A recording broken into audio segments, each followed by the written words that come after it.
محترم سامعین، السلام علیکم ورحمۃ اللہ وبرکاتہ۔ آئیے اب شروع کرتے ہیں یوسف علیہ السلام کا قصہ۔ قرآن کریم نے اس قصے کو احسن القصص کہا ہے۔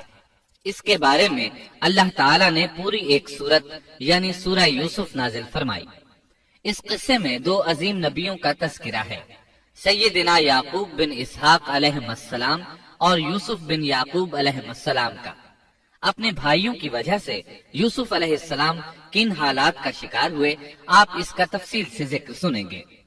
سورہ یوسف مکی ہے اور یوسف علیہ السلام کا قصہ اگرچہ ابتلاء و آزمائش کی داستان ہے، لیکن اس میں اور بھی بہت سے فوائد ہیں۔ سننے والا اس سے لطف اندوز ہوتا ہے، اپنے اندر رحم اور انس کے جذبات محسوس کرتا ہے۔ اس قصے میں ان حالات کی طرف بھی اشارہ ہے جو انبیاء کے ساتھ پیش آتے ہیں۔ عام انبیاء کے حالات واقعات سے معلوم ہوتا ہے کہ پہلے وہ آسودہ حال تھے، لیکن جب انہوں نے دعوت دی تو ان کی قوم نے انہیں جھٹلایا، پھر آزمائش کا سلسلہ شروع ہوا، پھر ان کی قوموں پر عذاب آیا۔ اس قصے میں معاملہ اس کے بالکل برعکس ہے۔ اس میں شروع میں ابتلاء آزمائش کا دور ہے، پھر آسانی اور فراوانی کی داستان ہے۔ ایسا کیوں ہوا؟ علماء کے اس بارے میں مختلف اقوال ہیں۔ عطا رحمت اللہ علیہ فرماتے ہیں، غمزدہ پریشان حال اگر یوسف علیہ السلام کے قصے کو سنتا ہے تو اس کے دل کو سکون ملتا ہے، وہ مطمئن ہو جاتا ہے، اس لیے کہ اس میں تنگی کے بعد آسانی ہے، مشکلات کے بعد اللہ کی نعمتوں کا نزول اس سے ظاہر ہے۔ سورہ یوسف سورہ ہود کے بعد نازل ہوئی۔ سورہ ہود میں انبیاء کرام کے تذکرے کے بعد قوم ہود اور قوم صالح کی تباہی کا ذکر آتا ہے، پھر ان اقوام کا تذکرہ ہے جو تباہ و برباد ہوئی۔ پھر سورہ یوسف عام الحزن میں نازل ہوئی۔ یہ وہ سال تھا جس میں نبی صلی اللہ علیہ وسلم کے چچا ابو طالب فوت ہوئے۔ ابو طالب ہر طرح آپ کا ساتھ دیتے رہے تھے، یہاں تک کہ رسول اکرم صلی اللہ علیہ وسلم فرماتے ہیں، قریش نے مجھ سے صحیح معنوں میں دشمنی کا آغاز ابو طالب کی وفات کے بعد کیا۔